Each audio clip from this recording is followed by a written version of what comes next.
박근혜 대통령과 새누리당 김무성 대표, 원유철 원내대표를 포함한 당 지도부가 오는 16일 모레이죠 청와대에서 회동합니다. 이번 회동으로 당청 관계가 복원될지 주목됩니다. 고영신 한양대 특임교수, 정군기 홍익대 교수와 집중적으로 전망해 보겠습니다.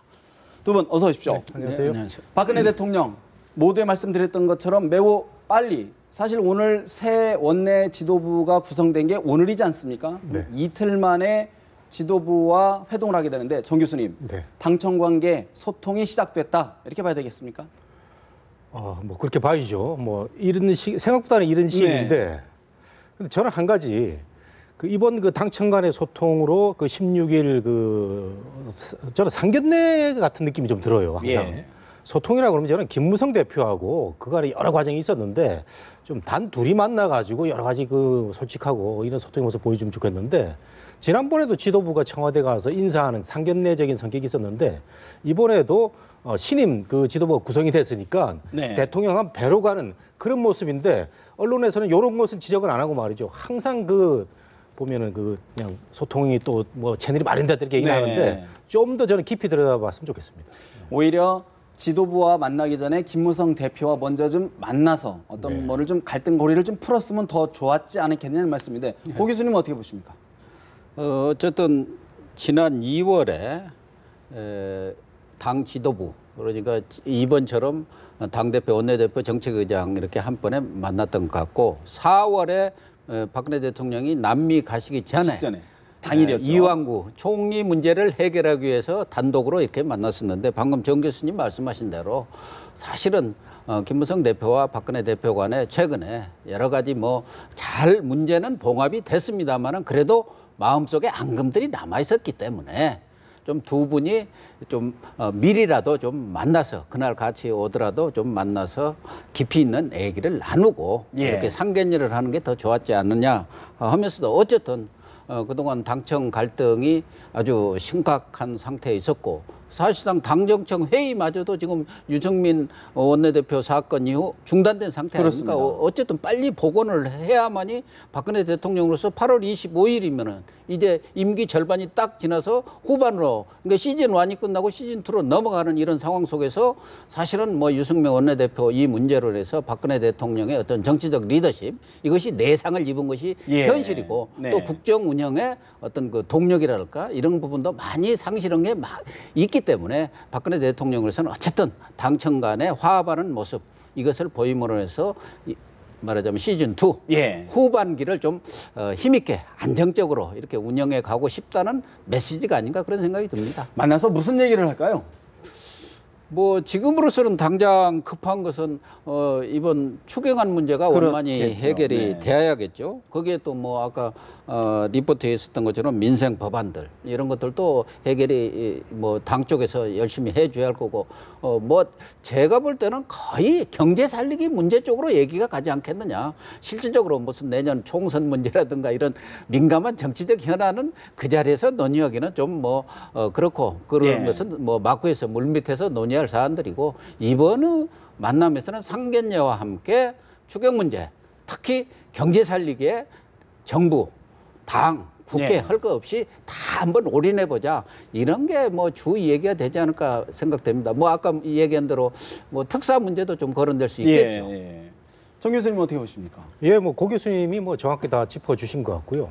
지금 대통령은 이제 경제 살리기, 민생이 이제 마지막 승부수인데 올 하반기에 이거 제대로 못하면은 이제 내년부터 레임덕 들어가서 일을 하고 싶도 못하는 그런 상황 아니겠습니까? 그렇다면은 원내 지도부의 상견례 자리에서는 우리 이 경제 심각하다 해서 당에서 협조 안 하면 또는 야당에서 협조 안 하면 우리 정부 굉장히 힘든 시기니까 최대한 도와달라 이런 얘기가 될 것 같은데 이번에는 분위기는 좋을 것 같아요. 지난번에 보면은 유승민 원내대표 지도부 때는 청와대에서는 내키지 않은 분이 이제 선택이 돼가지고 인사를 하러 왔는데 이번에는 무색무취한 원유철 원내대표, 그다음에 수석 부대표가 또 친박에서 자랑하는 또 조원진 부대표 이런 사람들이 와서 이제 화기애애한 분위기가 될 걸로 보이는데 저는 아까도 말씀드렸다시피 근본적으로 대통령이 지도부가 구성이 돼가지고 청와대 인사를 받는 자리가 돼서는 안 되고요. 정말 여러 사람하고 얘기를 하겠지만 진심으로 대통령의 국정 철학에 대해서 다시 한번 논의하는 그리고 우리가 뭘 해야 될 건지를 서로 주고받는 그런 이게 심도 있는 자리가 됐으면 합니다. 김무성 당대표 입장에서는 지난 4월에 단독 회동을 하지 않았습니까? 그런 그렇죠. 상황에서 이번엔 또 여야 또 대표로 이렇게 여럿이 간단 말이죠. 어떨까요? 위상 입장에서는. 뭐 김무성 대표로서는 뭐 그동안 박근혜 대통령과 관계에서 어쨌든 갈등보다는 예. 화합하는 쪽으로 쭉 그 스탠스를 유지해 왔지 않습니까? 예. 어떻게 보면 본인 얘기대로 꼬리를 내리고 머리를 숙이면서 뭐 본인으로서는 나름대로 어떤 정치적 그 타임 스케줄이 있겠죠. 네. 어느 시점까지는 대통령하고 이렇게 함께 가면서 자기의 목소리를 내지 않겠다. 그런 상황이기 때문에 이번에도 뭐 그렇게 자기의 색깔을 내는 그런 어떤 액션이라든가 말씀은 없지 않겠나. 말하자면 당청이 서로 손잡고 가야 당과 이게 정부라는 것은 국정 운영의 동반자고 예. 박근혜 정부가 성공해야 정권 교체도 가능하다. 뭐 이런 차원에서 접근하지 않겠나 그렇게 보여집니다. 그런 가운데 오늘 김무성 대표가 취임 1주년을 맞았습니다. 이제 아까 말씀 주셨던 시즌 2가 본격 시작이 되는데 당직 인선뿐만 아니라 또 공교롭게 예정이 없던 원내대표단까지 다 교체가 되는 말 그대로 진용이 새롭게 갖춰졌는데 정 교수님 네. 이번 김무성 대표의 인사 코드, 인사 방향 어떻게 보십니까? 뭐 전형적인 저는 탕평이라고 봤는데요. 유승민 파동이 워낙 컸기 때문에 김무성 대표도 그 마음에 그 아주 심려가 많이 있었을 거고, 뭐 청와대를 많이 배려하는 흔적이 보이는 거죠. 유승민 그 원내대표의 그 아주 원칙주의적인 모습에서 좀 유연한 원유철 그 원내대표 체제. 저는 원유철 의원을 보면 말이죠. 참 그 무색무취하면서도 참 사람이 좋다 이런 평을 많이 받고 있는데 뭐 뚜렷하게 그 우리 그 국민들한테 각인이 되지 않은 상황에서 사선을 하고 하는 걸 보면은 그 내공은 또 있어 보이는데 뭔가 저력은 있어. 예, 있다. 뭐 앞으로 어떻게 할지는 좀 두고 봐야 될 것 같고요. 근데 황진아 사무총장 아닙니까? 저는 참 그 선택을 잘했다. 그 수도권의 그 군 출신의 그 중진 의원으로 잘 선택을 해서 뭐 특별한 그 색깔 없이 그 내년 총선까지의 어떤 여러 가지 일을 할 수 있는 황진아 그 사무총장 잘 선택을 했다 보이고, 그다음에 원내 수석 부대표 이 자리가 굉장히 중요한 자리거든요. 야당하고 직접적으로 얼굴 맞대고 협상을 하는데 청와대와 가장 교감을 나눌 수 있는 그 조원진 원내 부대표, 그런 점에서는 뭐 탕평이기도 하면서도 가장 효율적인 생산적인 그 지도부를 구성을 했다고 보이는데 예. 앞으로 이제 이분들이 얼마나 일을 잘할지는 또 우리가 두고 봐야 되겠습니다. 우리 고 교수님은 어떻게 평가하십니까? 저도 뭐 어쨌든 내년 총선을 겨냥한 진영이다 이렇게 보여지거든요. 뭐 본인도 전부 말하자면은 영남권을 제외한 수도권 이쪽에 초점을 맞춰서 앞으로 당직 임명을 하겠다 했는데 결국은 내년 총선의 승패는 수도권에서 날 수밖에 없는 거 아니겠습니까? 예. 영남과 호남은 어느 정도 뭐 대충 진영이 짜여져 있는 거고, 그렇다고 한다면 내년 총선의 승패에 따라서 김무성 체제가 말하자면 대권으로의 그 순탄한 길을 가느냐 아니면 험난한 길을 가느냐의 판가름이 나기 때문에 김무성 대표로서는 뭐 수도권 이런 인물도 그러니까 원유철 원내대표, 황진아 사무총장 다 경기도에 있는 수도권 인물들 아닙니까? 이런 분들을 배치를 하고, 뭐 아까 얘기 나온 대로 부산도 지금 야권 바람이 만만치 않은 그런 상황 아닙니까? 그렇기 때문에 또 정책위 의장은 김정은, 또 삼선 의원 부산 인물로 이렇게 배치를 함으로 인해서 내년 총선을 위한 말하자면 진용짝이다. 그렇게 봐야 할 것 같아요. 또 거기다가 비박과 뭐 친박이 서로 이렇게 갈등을 겪지 않고 화합할 수 있는 사람들, 서로 다 그 정도면 됐어 하는 사람들을 이렇게 고른 것 같습니다. 일각에서는 사실 뭐 계파 간의 균형을 갖췄지만은 계파를 떠나서 사실은 청와대와 대립각을 세울 인물들은 배제한 것 아니냐. 그렇다 보면 당청 관계가 더 수직 관계가 되는 거 아니냐는 우려가 있는데 정 교수님 어떻게 보십니까? 그건 김무성 대표가 참 그 항상 그 곤혹스러운 질문을 많이 받는데 뭐 그 평가자인 저희가 봐도 이런 걸 어떻게 분석을 해야 될 것인가. 결국 이제 대통령하고 김무성 대표한테 달린 건데, 저는 대통령이 김무성 대표한테는 이제는 힘을 실어줄 시기도 왔다 이렇게 생각됩니다. 그동안에 김무성 대표가 약간은 굴욕적인 모습의 여러 과정이 있었는데 본인이 인내심을 가지고 잘 헤쳐왔거든요. 그 결정으로 이번에 여러 그 탕평 인사도 했고, 그 청와대뿐만 아니라 저는 그 제2 사무부 총장의 박종희 전 의원을 임명한 것도 서청원 최고위원을 배려한 겁니다. 네. 박종희 전 의원이 지난번에 당협 그 위원장 선거 때도 뭐 사실 힘들 뻔했는데 이번에 그 사무총 발탁된 걸 보면은 김무성 대표가 여러 사람을 배려를 많이 하는 적이 보이거든요. 예. 그렇다면은 그 김무성 대표의 이런 그 어떤 진정성 있는 노력을 대통령이 계속 권위적인 카리스마로 당은 아직도 내 밑에 있어라는 그런 생각보다는 김무성 대표도 좀 힘을 실어주면서 뭐 2인자가 됐든 대권 주자가 됐든 진실된 마음의 어떤 소통의 자세가 있어야 된다 이렇게 보는데 계속 대통령이 권위적 카리스마로 갈 경우에는 김무성 대표의 조기 또 어떤 그 반발이라고 할까지는 뭐 모르겠습니다만은 네. 이런 것도 우려가 돼서 하반기는 말이죠. 저는 여당이 편해야 된다고 생각합니다. 여당이 편해가지고 경제를 조금 안정시켜야 나라가 어떻게 제대로 돌아가는데 네. 어차피 내년은 총선이 있기 때문에 뭐 시끄럽거든요. 그렇기 때문에 저는 여당이 마지막 시간이 올 하반기다. 이런 점에서 대통령이나 김무성 대표나 제발 좀 소통의 채널을 두 사람이 확보를 해라. 이런 말씀 드리고 싶습니다. 알겠습니다. 박근혜 대통령의 광복절 특사. 사실 어제 저희 청와대 출입 기자들도 매우 이례적인 일로 받아들였는데 여러 가지 다양한 해석이 나오고 있는 것 같습니다. 정 교수님, 네. 어떤 의미로 봐야 될까요? 그 대통령의 그 사면 특사는 그 대통령 중심제에서 그 사회 통합, 국가 통합을 위해서 대통령이 가지는 고도의 그 정치적인 그 행위거든요. 그래서 그거 역대 정권마다 많이 그 행사를 해왔는데 문제는 항상 특기 시비가 있었어요. 그래서 그 지나 보면은 뭐 말썽이 일어나고 우리 국민들이 트라우마 갖고 있지 않습니까? 네. 성완종 특사 사면 이런 와중에 이제 특사가 나왔는데 그 박근혜 대통령은 그 특혜 시비와 관련된 특사를 하지 않고 나는 오로지 서민들을 생계형? 위한 사회통합형 그 특사를 하겠다고 지난번에 했고 요번에는 이제 그런 얘기 없는 걸로 봐서는 정치인, 경제인들 사실 국민들 입장에서 보면은 약간 좀 그 불공정하다는 느낌이 네. 들 때가 있습니다. 특사를 바라볼 때는 항상 보면은 뭐 유권 무죄, 유전 무죄, 기업인들 그냥 슬 빠져나오고 뭐 정치인들 빠져나오고 이번에 그 면면을 보면 말이죠. 그 전 정권의 뭐 이상득 전 의원 같은 네. 것도 있고 이광재 전 강원도지사 또는 홍사덕 전 의원까지도 이렇게 나오는 걸 봐서는 뭐 전 정권 그다음에 그 측근들 뭐 다 막 야권 다 막난 정치인 그 사면이 있을 것 같고 그다음에 기업은 뭐 우리가 많이 예상할 수 있잖아요. 예. 최태원 회장이 가장 그 대표적일 것 같은데 어쨌든 그 특사는 사회 통합을 위해서 필요는 한데 항상 국민들이 보기에는 따가운 시선 조금은 있으니까 네. 법무부가 대통령의 명을 받아가지고 잘 좀 걸렀으면 좋겠습니다. 우리 고 교수님 어떻게 보십니까? 어쨌든 박근혜 대통령이 이 특사 문제에 대해서는 법주주의라는 그걸 확립하기 위해서 예외적으로 네. 꼭 국가를 위해서 필요할 경우 또 국민의 동의, 국민의 합의, 국민적 합의 이 세 가지를 늘 주장을 하셨거든요. 그렇지요.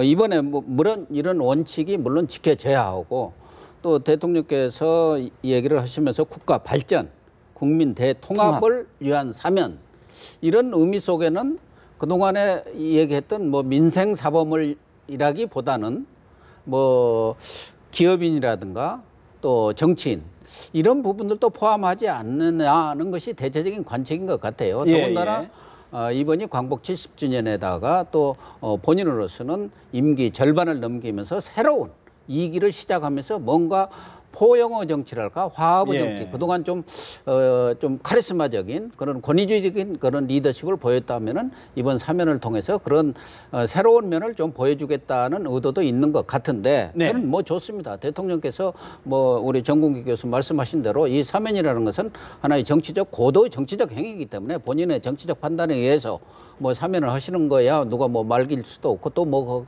필요성도 있다고 보는데. 말씀하신 대로 특혜 시비가 나오지 않도록 왜 사면을 한지에 대한 명확한 그 기준과 원칙 그것이 공개돼야 한다는 거.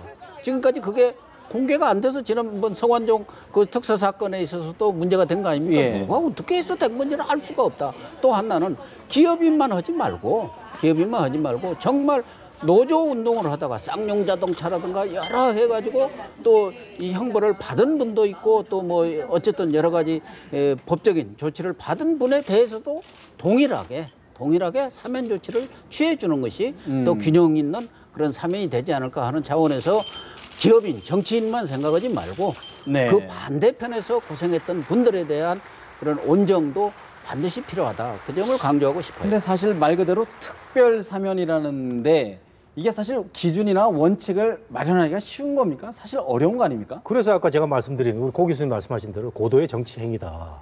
그러니까 대통령이 판단하는 거죠. 대통령이 그 참모들 의견을 종합을 해가지고 여러 인물들이 있는데 우리 지금 사회에서 통합, 국가의 발전을 위해서 이 사람에 대한 과오는 이제 씻어주는 게 좋겠다. 이런 게 대통령 판단인데 항상 이제 이게 문제가 많이 되고 하는데 박근혜 대통령은 사면을 많이 행사하지 않았잖아요. 지금 두 번째인데. 네네. 하게 되면요. 예. 역대 대통령들이 많이 했어요. 뭐 노무현 대통령, 이명박 때 많이 했고 또 DJ 때도 많이 했는데 저는 그 사면 때 한 가지 잘된 그 케이스를 하나 든다면요. 이명박 대통령 때 용산 참사와 관련돼 가지고 그때 그 시위하던 분들이 그 중형을 선고받았는데 이 형을 집행해 준 그런 특사가 있었습니다. 그런 걸 보면은 이명박 대통령의 특사는 잘된 부분도 아주 있거든요. 네네네. 이런 걸 봐서 아까 우리 고 교수님 말씀하신 대로 정치인, 기업인뿐만 아니고 뭐 노조 관련자라든가 또 생계형 정말 우리 국민이 이번 광복 70주년에는 모두가 뭐 어렵지만 그 사면을 둘러싸고는 승복할 수 있는, 수긍할 수 있는 그런 그 특사가 한번 있었으면 뭐 괜찮겠다 이런 생각도 듭니다. 네. 근데 박 대통령이 지난 5월 국무회의에서 사실은 특사에 대해서 제도를 개선해라 이런 지시를 했단 말이죠. 근데 제도 개선이 없는 상황에서 광복절 특사회가 거론되다 보니까 이게 좀 약간의 혼선이 있는 것 같아요. 이 부분은 어떻게 봐야 될까요? 뭐 그동안 늘 특사 이 부분에 대해서는 정말 특사가 아니라 특혜 특사거든요. 특혜. 이 부분에 대해서 국민들은 좌절감과 뭔가 실망감 이런 것들을 늘 가져왔기 때문에 이번의 경우 아직까지 그 규정이라든가 원칙이 명확하니 설정되지는 않았지만 박근혜 대통령이 이번 특사를 통해서 그런 걸 보여주면 됩니다. 오히려 계기를 만들어야 된다. 예를 들면 최태원 회장은 이러이러한 면에서 거기에 있는 것보다 더 예를 들면 형기도 어느 정도 살았고 뭐 지금 60% 이상 산 걸로 알고 있는데 또 국가 발전을 위해서 이런 분들은 나오는 게 맞다. 이렇게 설득력 있게 얘기를 하면 국민도 그래 대충 그러면 그렇게 해드려야지. 말하자면 대통령이 그동안 가장 주장하고 강조했던 게 국민적 합의입니다. 국민적 합의가 있어야 특사를 하는 것이다. 이 부분이기 때문에 그 국민적 합의라는 것은 명확한 원칙과 기준을 내놓고 누가 보더라도 그거 할만하지. 이렇게 또 균형 있게 한쪽 뭐 좀 힘 있는 사람, 가진 사람만 하지 말고 그동안 그 쌍용 자동차 노조 사건이라든가 여러 면에서 정말 억울하게 본인들은 정말 많은 투쟁을 하고 억울하게 이렇게 형을 살았던 그런 분들에 대해서도 과감하게 같이 균형 맞춰서 사면을 한다면은 뭐 국민들도 용인하지 않겠나 그런 보입니다. 예를 들면 기업인 중에서도 사기를 쳤다든가 뭐 해가지고 국민들한테 이렇게 많은 피해를 본 사람에 대해서는 사면을 하면 안 되죠. 뭐 본인이 사업을 하는 과정에서 불가피하게 또 더 이익을 내기 위해서 어떤 일을 했는데 그것이 말하자면 무슨 배임이라든가 뭐 회사에 손해를 끼친 경우 그런 경우도 있을 수 있거든요. 그런 경우에 대해서는 과감하게 사면을 해줌으로써 그런 분들이 나와서 더 많은 투자와 더 많은 고용을 할 수 있다면 그런 거야 뭐 국민들도 합의하지 않겠습니까? 하긴 뭐 우리 경제에 지금 적신호가 켜진 상태이기 때문에 어떤 결정을 낼지 좀 지켜봐야 될 것 같고요. 좀 야당 이야기를 좀 해보겠습니다. 야당 혁신위 김상곤 혁신위의 혁신안을 놓고 굉장히 어려움을 겪고 있는 것 같습니다. 정 교수님, 1차 당무위원회에서는 1차 혁신안 사무총장제 폐지까지는 됐는데 선출직 검증위에 대해서는 결론을 못 냈거든요. 어떻게 보십니까?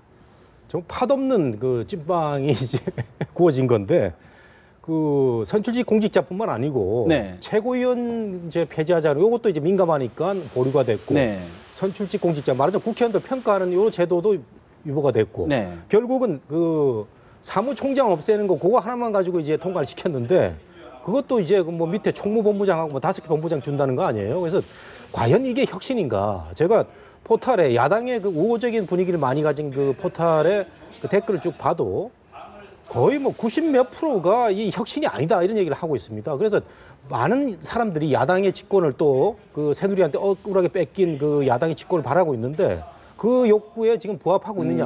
저는 뭐 턱도 없다고 생각하는데 지금 여론조사도 나와 있잖아요. CBS인가 어디 조사하는 걸 보면은 야당의 정권 교수가 필요하다는 사람이 50%가 지금 넘어가고 있는데 그렇다면은 야당이 집권하기 바라는 거 아니겠어요? 그런데 문재인 대표 잘하고 있느냐? 지금 한 20몇 프로 나오고 있거든요. 이렇다 보면은 혁신이 아니다. 그럼 김상곤 위원장은 뭘 하고 있느냐? 굉장히 뭐 현실과 타협하고 있는 거 아니겠어요? 저는 김상곤 혁신위원장이 이런 식으로 저 야당의 집권 가능성을 계속 멀게 할 게 아니고 승부를 걸라는 거죠. 승부를 어떻게 거느냐. 예. 김무성 대표가 어제 한 얘기 있지 않습니까? 오픈 프라이머리 하자. 이거 받으면 되는 겁니다. 근데 저는 왜 20%의 전략 공천을 유지를 하느냐를 생각해 보면 결국은 그 마음에 안 드는 지역에 친노를 중심으로 한 새로운 신인 내려고 지금 20% 움켜쥐고 있는 것 같은데 네. 그런 것도 과감히 털어내고 오픈시켜가지고 하면 여야가 우리나라 그 선거사에서 기념비로 남을 수 있는 오픈 프라이머리 이거 받는 거 어떻겠나 이런 생각이 들거든요. 그렇다면은 50% 이상이 야당이 직권을 받고 있는데 혁신안을 제대로 하지 못하고 있는 불만을 해소시킬 수 있을 것 같아요. 어떤 하나의 탈출구, 어떤 네. 해법이 될 수 있다. 그런 말씀이신데 고 교수는 어떻게 보십니까? 사무총장 폐지가 무슨 혁신입니까? 그것을 보고 국민들이 야당이 변화되겠구나. 사무총장 폐지는 전혀 변화되는 게 아닙니다. 그건 자체 내의 문제거든요. 국민이 바라는 것은 또 지난번 4.29 민심이 나타난 것은 수권이 가능한 정당. 말하자면 집권이 가능한 정당으로서의 모습을 보여달라는 거거든요. 그것이 지금 보이지 않기 때문에 혁신위가 해야 할 것은 그런 큰 그림을 내놓고 정말 국민들이 이제 야당이 저렇게 되면 달라지겠다든가 수권이 가능하겠다든가 이걸 보여줘야 하는데 지금 한 것은 아주 지연 말단 아닙니까? 네. 사무총장이 있든 없든 또 사실은 필요하지요. 격가지다. 필요한 겁니다. 사무총장이라는 게. 어쨌든 그런 걸 가지고 혁신이라고 한다면 그건 혁신이 아니죠. 정말 보여줘야 할 그런 방금 말씀하신 대로 뭐 공천에 관한 투명하고 그런 그 공천의 원칙. 또 지금 패권, 친노 패권이 문제 아닙니까? 그런 부분에 대해서 어떻게 개파 청산을 이룰 것인지. 그래서 어떻게 야권을 지금 분당, 신당 얘기가 나오지 않고 통합으로 모을 수 있는 그런 에너지를 모을 것인지 이런 것에 대한 큰 그림. 그걸 보여주는 것이 혁신위가 해야 할 일인데 네. 지금 지연 말단적인 것들만 내놓고 있는 데다가 그동안 나왔던 혁신안들이 지금 핵심적인 내용, 최고위원 폐지라든가 또 무슨 평가위원회 이런 부분들은 사실상 보면은 현재의 대표에게 더 힘을 몰아주는 책임을 지라는 대표한테 말하자면 꽃맞자를 태워주는 혁신안이다. 이게 비노 주장이거든요. 네. 그렇기 때문에 지금은 혁신안 또 앞으로 뭐 몇 가지가 더 나온다고 하면 3차고 5차까지 나온다고 하지만 과연 국민이라든가 또 당원들이 과연 저런 혁신을 믿을 수 있을 건가? 저런 혁신을 가지고 내년 총선은 물론이고 2017년 대권 말하자면 정권 교체가 가능할 것인가? 네. 이 부분에 대해 의문부를 찍고 있는 거예요. 얼마 전에 나온 여론조사 보면은 대다수 국민들은 50%가 넘는 국민들은 정권 교체를 좀 한번 해봤으면 좋겠다는데 정권 교체를 주어야 할 데가 없다 이거예요. 이거죠. 사람도 없고 네. 정당도 없고 이게 지금 제일 문제인데 현재 안으로는 그걸 만들어내는 네. 게 혁신이어야 하는데 네. 지연 말탄적인 거 가지고 지금 하고 있는 거 보면은 정말 그렇죠. 답답해요. 현재 안으로는 혁신도 통합도 이루지 못하는 것 아니냐. 또 하나 지금 이슈가 되는 게 혁신위가 이제는 당의 정체성 부분을 논의하겠다라고 지금 화두를 내걸었단 말이죠.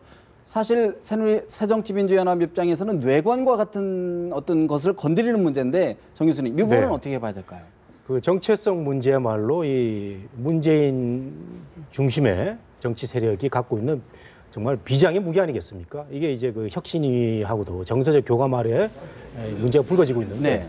결국 지금 신당 그 추진 세력, 분당 추진 세력들이 뭐 때문에 신당을 그 새로 만들어야 되느냐 이 얘기에 대해서 정확한 답이 안 나오고 있습니다. 그냥 문재인 대표는 호남에서 매우 싫어한다.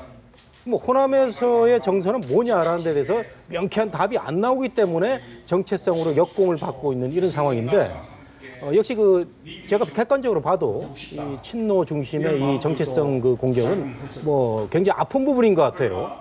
그 신당을 만들려면은 네. 여러 가지 뭐 그 세력이라든가 뭐 자본이라든가 많이 들어가지만 가장 중요한 게 시대 정신 아니겠죠? 시대 정신이라고 표현하는데 어떤 분들은 콘텐츠가 있어야 된다고 하는데 그 호남에서의 어떤 그 문재인 체제에 대한 불만이 뭔지 그것 가지고 안 되고 예. 새정치연합의 그 정체성에 대해서 불만을 가진 정치 세력이 탄생되어야 되는 이유가 없는 상태에서 공격을 받고 있는 거거든요. 그렇다면은 이 정체성에 대해서 답을 빈노 반노 세력이 해줘야 되는데 요거 아직 오늘 내일 뭐 어제까지는 없는 것 같아요. 네네. 이런 거 보면 굉장히 아픈 부분으로 공격을 당하고 있는 건 분명한 것 같습니다. 근데 저는요 정체성 공격도 중요하지만 조금 전에 그 우리 영상에도 나왔지만 문재인 대표가 너무 그 틀에 생각을 하고 있다. 커피숍에 가가지고 그 에스프레소를 내리면서 그 아르바이트 현장을 경영한 것도 중요하지만요. 지금 4년제 대학 그 졸업하는 학생들이 제가 볼 때 70~80%는 졸업 유예를 하고 갈 데가 없습니다. 좀 큰 틀에서 좀 봤으면 좋겠습니다. 경제 문제도 좀 봐달라. 고 교수님 어떻게 봐야 될까요? 정체성 문제. 글쎄 무슨 정체성을 확보하겠다는 건지는 뭐 정확하게 알 수는 없습니다만 그동안 김상곤 혁신위원장의 얘기로 봐서는 이념적인 정체성, 그런 투쟁성 이런 것들이 사실은 야당성이 없지 않느냐. 네. 그런데 사실은 국민들은 투쟁하고 뭐 이런 걸 또 원치가 않아요. 과거 지금 문재인 대표가 인기가 아주 높았을 때가 언제냐. 저 이승만 박정희 대통령 묘역에도 참배를 하고 천안함 사건에 대해서 폭침이라고 분명히 규정을 하고 이런 부분에 대해서 지지율이 아주 높았었어요. 그런데 지금 어떻게 보면 좌클릭으로 가서 명확하게 우리가 흔히 말하는 선명야당, 투쟁야당 이런 것이 정체성이라고 한다면은 저는 과연 그게 우리가 바라는 국민들이 기대하는 어떤 시대 정신이라든가 통합이라든가 화합으로 나가는 그런 것에 맞는 건지. 이른바 과거 DJ도 뉴 DJ 프레인이라는 걸 했죠. 그래서 우클릭을 한 겁니다. 그래서 JP하고도 손잡고 말하자면 해서 정권 교체가 가능했는데. 이른바 그 주장이 바로 이른바 비노계가 얘기하는 중도 쪽으로 가자는 노선이고. 중도 개혁 통합 노선이고. 또 반대 측에서는 아까 말씀 주신 대로 야당성이 없는 것 아니냐. 이 지금 두 노선이 지금 충돌하는 거 아닙니까? 지금 제가 생각한 것은 지금 김상곤 위원장의 정체성 문제는 이쪽인 것 같아요. 투쟁성, 야당성, 선명성이 부족하다. 이런 부분은 명확하게 세워가지고 앞으로 공천에도 뭐 이렇게 과거에 얼마나 투쟁 경력이 있는지 또 뭐 야당에서는 별이 몇 개 정도 돼야 이제 행세를 한다고 한때 이 얘기가 나왔지 않습니까? 그랬는데 그런 부분으로 만약에 갈 경우 결국은 비노와의 이런 그 갈등은 뭐 상당히 폭발성을 갖지 않겠느냐 그런 차원에서 보면 과연 그게 옳은 방향인지 모르겠어요. 지금 뭐 정체성 얘기만 나왔지 그 부분에 대해서 명확하게 뭔 정체성을 세우자는 것인지 이 부분에 대한 명확한 개념 규정이 없이 나와 있기 때문에 좀 더 지켜봐야 할 사안이 아닌가 하는데 저는 우려를 갖고 있습니다. 제가 보기에 정체성 개념은 그 비노 반노를 그 공격하기 위한 중요한 수단인 것 같아요. 비노 반노 천정배가 됐든 누가 됐든 간에 그들이 추구하는 콘텐츠가 뭐냐 그 정체를 밝히라는 거죠. 우리의 정체성은 개혁과 혁신이고 뭐 그 운동성으로 많이 보셨는데 그래서 그는 저는 정체성을 하나의 그 수단으로 지금 파악을 하고 있는데 여기에 대해서 비노와 반노가 이제는 그 답을 해야 될 시점입니다. 이거 대답 못하면 신당 가는데 어려움이 많을 것 같아요. 저도 마찬가지인데 지금 비노 반노가 추구하는 그런 어떤 시대 정신이든 비전 가치라는 게 있어야 한단 말이에요. 왜 신당을 해야 하느냐? 문재인이 싫어서 호남 민심이 어떻게 돌아서 이것은 신당이라든가 분당의 어떤 명분은 될 수가 없어요. 지금 시대 정신이 뭐고 그것을 추구하기 위한 비전과 가치는 우리는 이런 거다. 지금 양당 체제가 오르냐? 정말 새로운 어떤 그걸 뛰어넘는 새로운 정치 프레임이 필요하다. 이런 것을 걸고 나와야만이 국민들도 맞아. 그게 또 힘이 모아지는데 그 부분이 지금 없기 때문에 뭐 천정배 의원 혼자 이렇게 왔다 갔다 하는 정도란 말이에요. 나머지들은 다 70 넘으신 뭐 저 전직 의원들이 왔다 갔다 하니까 이게 뭐 되겠나 하는데 그 부분이 지금 약점이죠. 사실. 알겠습니다. 좀 더 본격적인 논쟁이 시작될 것 같습니다. 대담 여기서 줄여야 될 것 같습니다. 고맙습니다.